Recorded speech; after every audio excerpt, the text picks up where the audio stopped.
It's time to get all your Star Wars news in a single file. From Fantatrax TV, this is Good Morning Tatooine! Good morning, Tatooine indeed. Both Paul and I are held together by a string, full of the flu, but we are here to bring you all the weekly Star Wars news and news from Lucasfilm as well. Paul, are you surviving the flu? It's amazing to be here for this episode, which is sponsored by Bob Fleming. How on earth we've managed to be able to share the germs all these hundreds of miles away, I don't know. But hey, it's Star Wars. Anything can happen. It is. How are you? Yeah, I'm surviving. I'm on my second dose of flu within a fortnight, so I'm loving life. And I reckon we better crack on with the show so we can make it through without losing our voices. Absolutely. So, what have we got coming up tonight? First up, D23 2024, we're going to have a go behind the scenes, have a little look at Kuill from the Mandalorian. And then we've got the Hot Toys Obi-Wan Kenobi figure, which is the version from the recent series on Disney Plus, and it looks rather smart. We'll be heading into Jabba's court and discussing whether the Mandalorian and Grogu will be the conclusion of the Mandoverse. Over at Disney and Disney Springs, you can now build your own zombie astromech, R5Z0MB, or Zombie, as we're going to call him. And that looks quite a fun little addition to any collection. Looks how I feel. And of course, New York Comic Con is on the horizon. Delray have announced their Mace Windu, the Glass Abyss signed edition book, and Funko as well with a limited edition pop. This time, Kylo Ren's Supreme Leader. And then we go all the way back to 1978 for the first public appearance of Boba Fett, which some of you may have seen the video over the years, but it's a lovely little hark back to more halcyon days, shall we say. Yeah. And wrapping up the show, Samuel L. Jackson's going to be honoured at the Museum of Modern Art's annual film benefit, and we'll be covering that news as well. So, Paul, lots to cover on this week's show. Yes, there certainly is. Can we do it, Bri? Can we make our way through this? I reckon we should give it a good try. Go for it, mate. Let's see how we go. Let's go with the first news story of the day, and it's looking back a little bit. D23 2024. Our friends over at Skywalker Netherlands have been releasing some videos from what they shot at the show, and one of the things they've got up on their YouTube, if you head there in the Skywalker Network, is the panel looking at the building of the animatronic of Kuill for the Mandalorian, which is fantastic to see in effect, basically. You know, the guys operating it there, showing you how it's all done, and Of course, Misty Rose, the performance actress as well, was inside Kuill for the actual on-set filming, and then got the close-up of the animatronics of the head of Kuill as well. Yeah, that's pretty impressive stuff, isn't it? I mean, the Ugnaught is a great design, and we've seen it crop up a few times since Disney Plus took the reins of Star Wars. I think I'm right in saying when we were over at Star Wars Celebration in the States, was it Chicago? No, I think it might have been Anaheim, where they did the Mandalorian experience. Yeah, okay. And you could see all the breakdown of all these different costumes at the exhibit. I don't recall seeing one for Kuill, but could be wrong. But yeah, it's testament to the quality of the effect that we never picked up that was a puppet. I thought it was just an actor in a costume all the time. I thought it was Misty doing the whole job. Yeah. And so you can check out the whole video. Look for the link in the show notes, and you can head over there and check out the whole video of the character in effect. And it's great just watching them being able to control it live and see what all they can do with it as well. Yeah. Shame they killed that character off. I like that character. Yeah, definitely. Yeah. So next up, we like our hot toys here at Fantatrax. And this is a really stunning version of Obi-Wan Kenobi from the self-named series that came out just the other year. What I like particularly about this one, Bri, is that the lightsaber actually lights up. So that's right. I don't think that they do that on all the different Hot Toys figures that have got lightsabers, but this one certainly does. And I mean, look at all the bits and bobs that you get with this. It's amazing. So poseable, so lifelike, and that color match there for what he was wearing in the shows is bang on. Lovely packaging as well. Yeah, looks really nice. Yeah. And you can head over to Sideshow's YouTube to check out that full video as well. Again, all the information in the show notes. As you mentioned, so much of the accessories there as well, from throughout the whole series of the show. So there's a lot you could do with that character. If you're into display them, get these things out the boxes. Yeah, there's that. Well, this is it. I mean, so many people keep these things in the box. I mean, I'm an in-box collector, I must admit. But if you do open this one up, you've got such things as a newly developed head sculpt. Now, I mean, that's pretty damn close to Ewan McGregor, isn't it? You get his force-using hands folding the lightsaber, a gesture left hand. You get dark brown colored Jedi robe. You get a brown colored tunic, beige under tunic. The list just goes on. And like I said, the LED lit blue lightsaber, which is powered by USB. And again, we talked about Chewbacca and 3PO, the disassembled 3PO the other week. This is another one. If I was to buy this, I know what I'm like. I'd just start buying them all. And then what's my bank manager going to think? They're lovely. They really are stunning versions of collectible characters from Star Wars. Mr. Newbold passing comment on my shirt. Anyone that hasn't noticed, it's actually the Roosevelt Naboo shirt celebrating the wonderful Supreme Chancellor Palpatine, who obviously is from the planet Naboo. So, great injustice to the galaxy. He's a good guy, isn't he? Yeah, yes. Absolutely. He believes in order. Yeah. Stop that evil Jedi from all the terrible things that they were up to. Oh, the Jedi. Oh, the terrorists. Yeah, definitely. Talking of terrorists, your bank manager's a Star Wars fan, Paul. I didn't know you were my bank manager, Mr. Newbold, but thank you. There you go. Can I have a loan, please? Definitely. We should head over to Jabba's court and have a little discussion on the Mandalorian and Grogu, Paul. Let's go for it.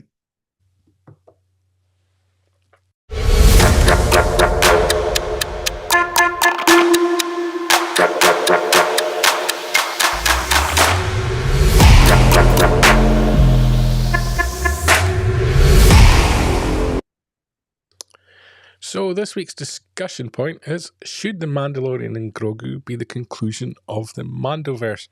This is on the back of some rumour that's going about the internet. It's one of these 50-50 chances that the Mandalorian and Grogu film will be the conclusion of the Mandalorian's story, and there won't be a season 4 for the TV show. Your initial thoughts, Paul? Should it end with a climactic movie?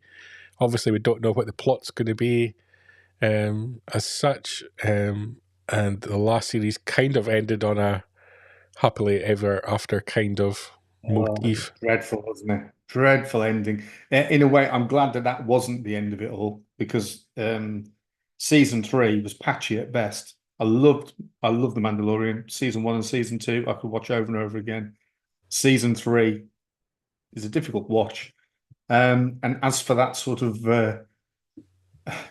almost Warner Bros. Ending of the circle, Looney Tunes ending is the new Looney Tunes ending, exactly. Thank you, Mark. It really was quite disappointing, and something that carried on through to the Indiana Jones film as well, the last Indiana Jones film. So yes, I'm glad that we're getting more.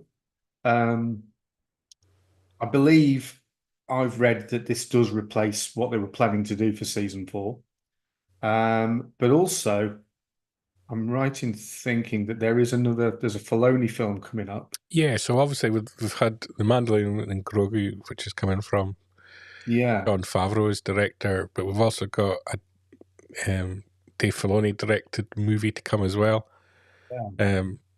Which the Filoni movie makes sense to wrap up the Mandoverse, you know, as characters from all the series. Kind of makes me feel that the Mandalorian and Grogu will be a self-contained story almost. Yeah. I mean, if that is the case, I was personally hoping that this was going to focus on Mando and Grogu and sort of hint at things like Ahsoka and the Skeleton Crew coming into a separate film. If this is the end of it, well, let's hope it goes out all guns blazing. I'd certainly like to see Tem back as Boba Fett, but from the bits and bobs where he's been spoken to, he claims that he's not involved. That could just be a smokescreen, just to sort of like keep things nice and secretive. And if he's not there as Fett, I'd like to see him there, perhaps as Cody, or maybe as Rex. But yeah, it's Mark said there. Yeah, absolutely. But I don't know. Have you seen all the Mandalorian Bride? What did you think of season 3? Well, did you think season 3 had some really terrible moments in it? Let's not pretend otherwise. I've no time for the comedian cameo parts. No, Star Wars doesn't need cameos in order to get viewers. I just don't buy into any of that. I really enjoyed episode 7, which they showed live at Celebration. It was that was the one where Grogu was in IG-12. Is that one? Yeah, that was good. That was, and it was like a mini movie. It was really well done, and it set you up for what you felt like was going to be a fantastic ending to the series, and it just fell back. Yeah. And the ending was just a damp squid to me. It really fell flat, didn't it? It just didn't. It just felt like we've run out of ideas, and that's it. That's how I think probably the end of season 2 was so strong. Yeah. Maybe they didn't even want to surpass that. Maybe they wanted to give Luke his golden moment. Yeah.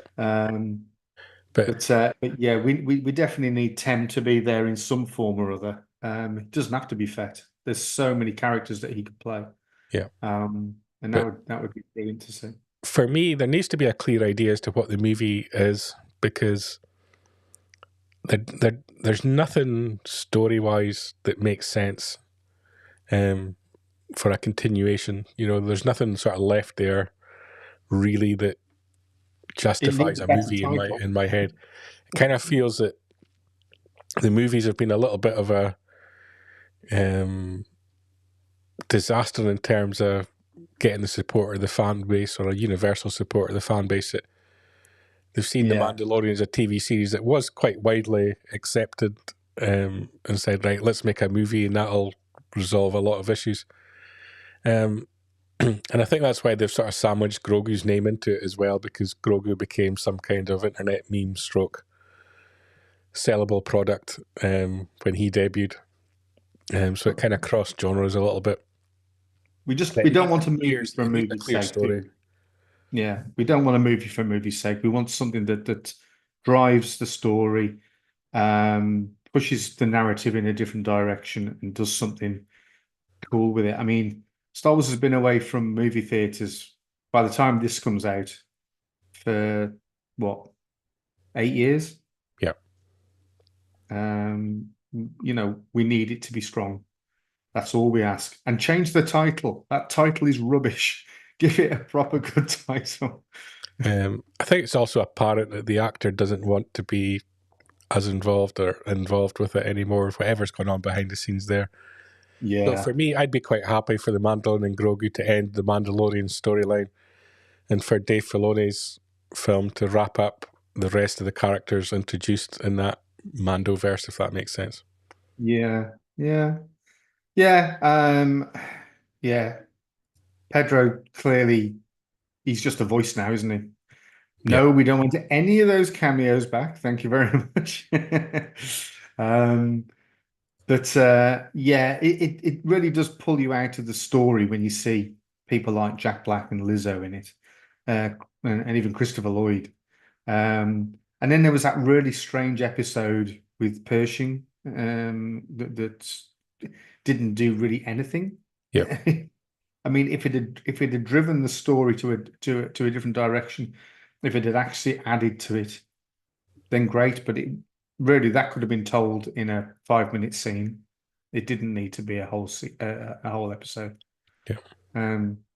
So let's just hope that whatever they come up with is something of value. And then when we come to the next film, the Filoni film, if it's nothing to do with the Mandoverse, then what could it be? Or do you still think it will be to do with like sorting out the rest of the bits from Boba Fett and Ahsoka? I think it will. I kind of get that impression it's just going to be the tidy up of the Thrawn storyline. Yeah.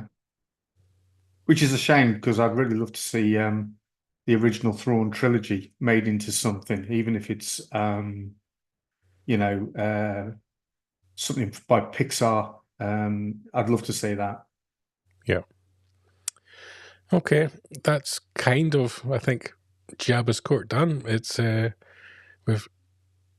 without further information of what the Mandalorian Grogu's been, it's hard to come to any kind of conclusion as to whether it should be the end, I think. But it does feel like the natural end in terms of storytelling has kind of reached us a little bit, at least, anyway. Yeah. I think they kind of run out of ideas by the end of season 2, to be honest. Yeah. I think there comes an issue when you do episodic television where it's story of the week as to what's the overall arc, and the Mandalorian's kind of lost its way in terms of having an arc. Yeah. Well, this is what comes, and this has been the criticism that's been leveled at the sequel trilogy, is that because there was no agreed end point, it just seemed to amble everywhere over 3 movies and didn't really round off the Skywalker saga the way that it should have been. Yeah. You also have the danger as well, if the Mandalorian Grogu film is very successful, it's going to make them want to make more.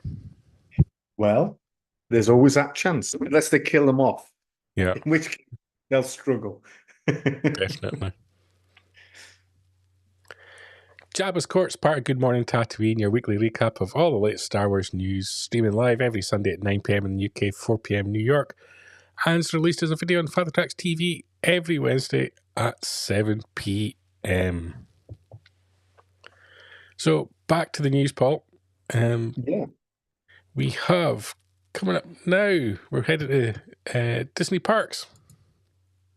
Disney parks, yes. So if ever you've been to a Disney park or been over to the retail area, Disney Springs, you'll have seen where you can build your own droids, and it's a lovely little part of the store where you can choose your legs and your body and your head for your astromech. And I think you can also get protocol droids as well. But each year now they release a Halloween themed version of an astromech, and this one, right, really smart looking. Part of the head's been eaten away. There's what could either be rust or blood drooping over his eyes and down the head. Um, just a real sort of nice little addition. You could even have this just in the background, couldn't you? You could have this in a sandcrawler. This could be a droid that Jawas are going to sell for spares and repairs. But it's a lovely little sculpt, and it fits in well with the vintage line. So while these are specifically Droid Factory astromechs, they don't look out of place in a setup of your vintage display. Yeah, I love the look of this one. What do you think, Bri? I have no time for droids, and I'm no time for this Halloween kind of either. You'd think we'd written that, but No, not my really kind was of just thing at all. It's not my kind of thing. It's just that was. excuse me as I die. We'll go with that take. Yeah, we're live, people. It's a little bit like they do the multicolored Darth Vader and Boba Fett. I have just no time for that Oh, it's garbage. it's not as heinous as that. No. Yeah. So yeah, no, it's a big pass for me. Something that's more up my line is from Del Rey at New York Comic Con. They're doing a Mace Windu The Glass Abyss novel, signed edition with a lovely new cover, coming with a beautiful enamel pin, exclusive to the convention. One per person for the rounded up lovely price of $50. And it's a great cover, great look for Mace Windu. Looking forward to the novel again, which is going to be signed by the author as well. So yeah, this is kind of more my cup of tea. Do you know what the storyline of this is? Is this supposed to be Mace after he's fallen from the window with his battle with Palpatine? We do know the storyline a little bit from what they've released so far. I'll not spoil it too much, but it's a nice little spin-off story for Mace Windu, really, rather than anything that too specific it ties into the films. Right. Okay. And again, more content coming to us from New York Comic Con as well. From Funko, limited edition pop, this time of Kylo Ren, Supreme Leader, from the sequel trilogy. Are you a fan of the pops? I think I've got one somewhere. Yeah. No, I think it was one of those lines that when they first came out, I thought, oh, they're kind of cute. But once you started to realize that there was going to be so many of them, I thought, no. I don't need to start another collection. I mean, they are kind of cute, but no, I've tried to steer clear. What about yourself? Have you got any? No. I'm obsessed with the videos you get on YouTube of people cutting their heads open and there being brains inside. Yeah, what's that? Yeah, Is that real or is that no, just I some think it's fake, but I do enjoy seeing that kind of thing. I wonder what you would get if you split Kylo Ren's head open. Get a Han Bespin figure from 1980. But yeah, it's a nice figure. It kind of feels like it's missed its time a little bit to be the exclusive. Yeah, there's been a lot of problems with that with the merchandise where everything is sort of like just feels too late after the property has actually aired. With stuff like, I mean, we recently had the announcement and the availability to pre-order Luke and Leia, but they're classic characters, and that's always a given that you're going to be able to do that. But with things like this, and even to some extent the Hot Toys Obi-Wan, just feel as if they've missed the boat. Who knows? Yeah. I think it's time for us to head back in time to 1978 and check another iconic character in Boba Fett, Paul. I was but a whippersnapper. Yeah, let's head there. Let's head into the vault. Let's go.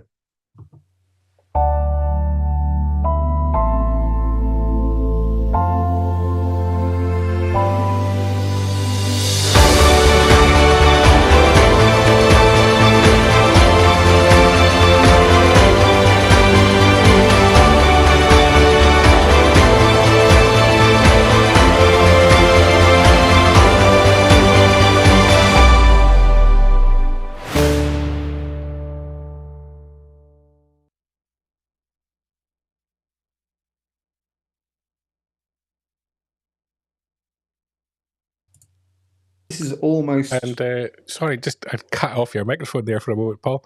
But yeah, it's September 24th, 1978. It's a local fair over in California, and surprisingly, they debuted the character of Boba Fett. Did I do something wrong, Brian? Yeah. The San Anselmo County Fair.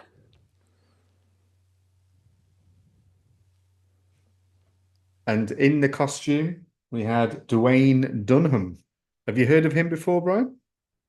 Only based on this, on the book that supplied this video. So this came in the making of the Star Wars Empire Strikes Back Enhanced Edition from J.W. Rinsler, which was kind of your Apple Books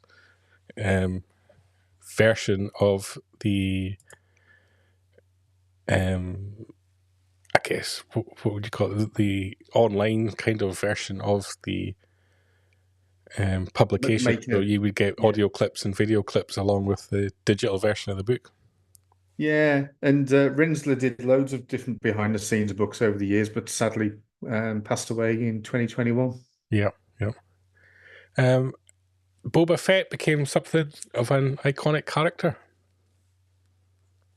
Well, yeah, he did. I mean, he was a man of mystery. I mean, I can still remember. Bless you. Excuse me, guys. I didn't have the pleasure or displeasure of watching the Star Wars Holiday Special back in the day. My first memories of Boba Fett were seeing adverts for the mail away in Star Wars Weekly. Oh, thank you for that. Bless you, Brian. We're fighting our way through this one, guys. We're doing our best. We're going to get there. But yeah, that was my first memory of Boba Fett, was seeing like a full page sort of advert of the action figure. And I thought, what, where's this character from? Never seen this before.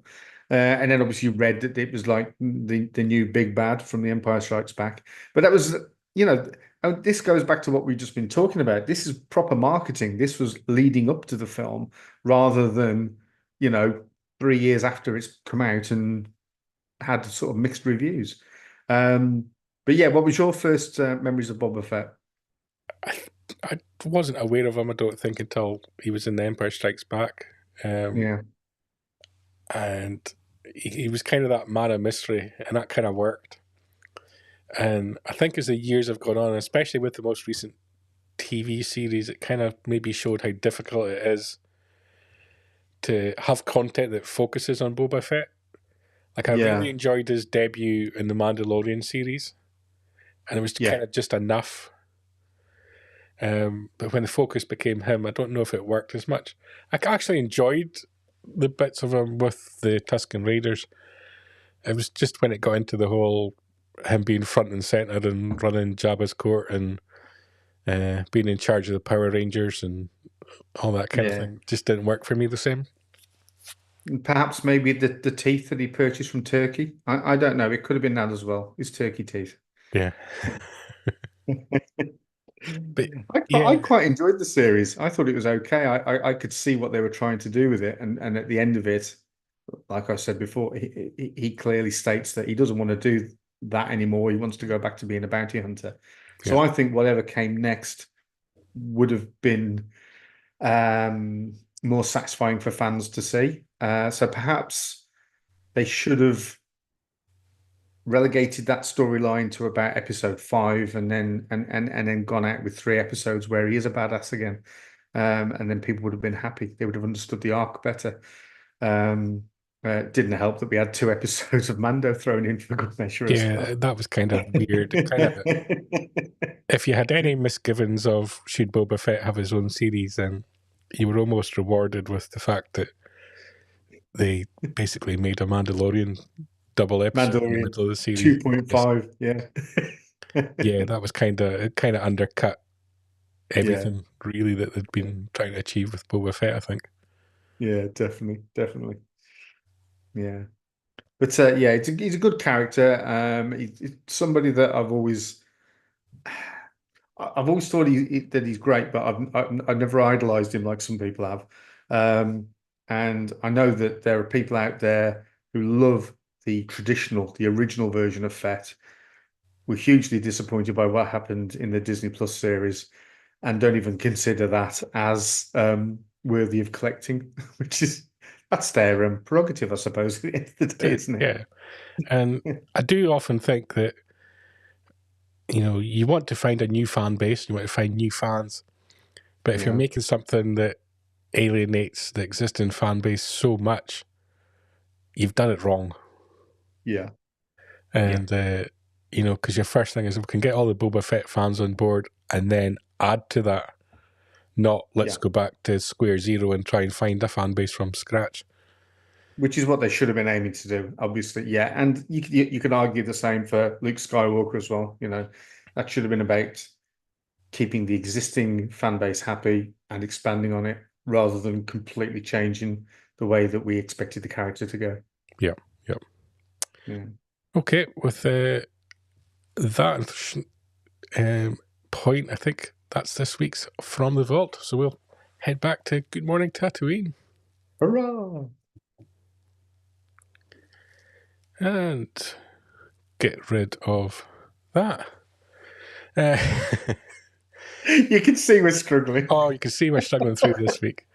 I don't know if is that a comment on our health, like RoboCop from Judge Dredd? That's what it feels like. I feel like RoboCop. We're struggling through. The action's gone downhill, but we'll get there and we'll annihilate someone on the way. Oh, the next episode will be absolute smashed out of the park, definitely. Oh, totally. The enthusiasm will be there. Talking about Mark loves live TV. Talking about characters that appear more often than perhaps expected. Here's one of the most utilized actors in the world. I think it would be safe to say, in Samuel L. Jackson. The sheer number of films he's been in is unbelievable. Yeah. And his career is going to be celebrated on the 23rd of October, which, if people are keeping notes, that's my birthday. So all the presents directed my direction for that day. And there's going to be a tribute from October the 4th through October the 16th, where there's going to be screenings of several of his films across theatres. It's all part of the Museum of Modern Art's annual film benefit. An incredible career Samuel Jackson's had. Yeah. Have you got a particularly favourite film or show that he's been in other than Star Wars? Well, I kind of used this picture that Mark used on the site because it's from Glass, which is a kind of unofficial kind of trilogy of films.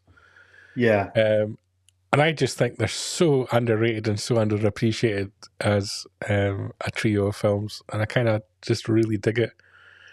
And the first one that centers around Bruce Willis is a really great film. I love that. Yeah. Is that Unbroken or The Sixth Sense? No. There was one called, I think it was called Unbroken. Oh yes, and yes, comic collector in it. Yeah. And it's just he's just an incredible actor, and Unbreakable. That's the one it's called. Here we go. Our brains will kick in at any moment. But yeah, he's just an incredibly talented actor, and he does such a diverse range of characters as well. And he got basically a cameo in Star Wars off the back of saying he really wanted to be in it. I think that was as a result of, he was on a show in the UK. I think he was on TFI Friday. I think he was on there talking about it, wasn't he? Yeah. My favorite film that he's in is Deep Blue Sea, where he gives this real passionate speech about how they're going to sort out these cybernetically changed sharks, and then promptly gets eaten by one. Brilliant. But yeah, it's he's. I'm just googling something because I can't remember the name of the film. But there's another film that he's in that's always on TV. And if you keep talking, I'll find it. Okay. Well, I mean, an obvious favorite as well has got to be Pulp Fiction. I mean, that was an amazing piece of acting, to be honest. As soon as you saw him and John Travolta round at the flat of that poor guy who daredn't say the word what, you were hooked. You knew that was a real special film to me, Pulp Fiction. I absolutely love that. And yeah, it wouldn't have been anywhere near as good as it was without Sam. Definitely. Yeah. The Negotiator with Kevin Spacey and JT Walsh. Don't think I've seen that. You should. It's very, very good. And it's basically, he's a police negotiator and he kind of gets framed for something, and then he becomes the target of the police and holds everybody hostage. And Kevin Spacey's character kind of has to be the one to negotiate with him, and it's just a nice, lovely, driven character piece, with a really nice twist at the end. Is his hair as good as that? He's shaved back down, normal hair. Not as nice as that. Oh, I'd forgotten. I'd forgotten, of course. Die Hard with a Vengeance. He's brilliant in that. Yeah, that's true. Yeah.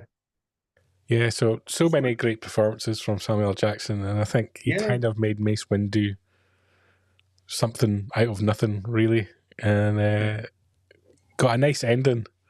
Got Palpatine ended him as he, forced to do to save the galaxy from the evil Jedi. But let's not forget, probably his best role, and it isn't celebrated anywhere near enough, is in the Warburton adverts. We need to see that character developed. Definitely. Definitely. He got sheeved.